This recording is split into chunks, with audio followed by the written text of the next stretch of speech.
নমস্কার, কেমন আছেন সবাই? মৌ লাইফস্টাইলের আরও একটা নতুন ভিডিওতে আপনাদের সবাইকে স্বাগত। আজকে বানাচ্ছি চিংড়ি মাছের মালাইকারি। বান্ধবীর আইবুড়ো ভাত বলে কথা, স্পেশাল কিছু না বানালে হয় বলুন?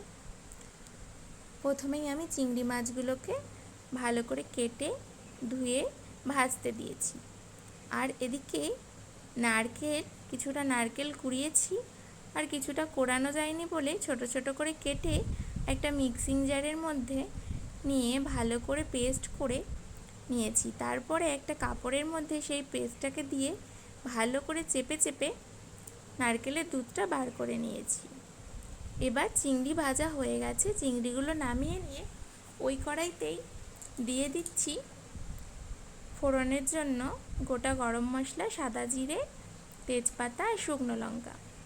ফোড়ন থেকে গন্ধ উঠলে দিয়ে দিচ্ছি পেঁয়াজ কুচি। পেঁয়াজগুলো অল্প ভাজা করে নিয়ে এতে অ্যাড করে দেব আদা বাটা। তারপরে দিয়ে দেব হলুদ গুঁড়ো।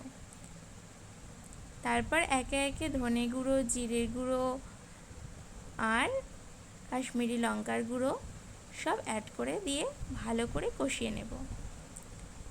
এতে আরও দিয়ে দেব কাঁচা লঙ্কা কুচি। মশলা একটু ড্রাই হয়ে গেছে, তাই আমি এতে একটু জল দিয়ে আরও ভালো করে কষিয়ে নেব। আমার রেসিপি যদি ভালো লাগে তাহলে একটা লাইক করে দেবেন আর বেল আইকন প্রেস করে আমার পাশে থাকবেন। আর অবশ্যই বাড়িতে রেসিপিটা ট্রাই করে আমাকে জানাতে ভুলবেন না কেমন হয়েছিল। আমার তো সেদিন খুবই দারুণ হয়েছিল, সবাই খেয়ে খুব ভালো বলেছে।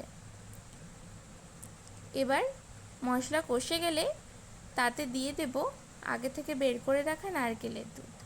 তারপর নারকেলের দুধটা ভালো করে ফুটিয়ে নিয়ে ভাজা চিংড়িগুলো অ্যাড করে দিয়ে শেষে গরম মশলা গুঁড়ো দিয়ে নামিয়ে নেব।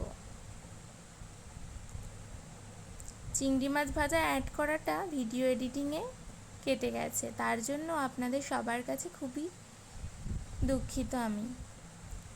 সবাই একটু অ্যাডজাস্ট করে ভিডিওটা দেখে নেবেন প্লিজ। আজ তাহলে আসি, দেখা হবে পরের ভিডিওতে। ততক্ষণ সবাই খুব ভালো থাকবেন, সুস্থ থাকবেন, সাবধানে থাকবেন আর সকলকে ভালো রাখবেন। টাটা।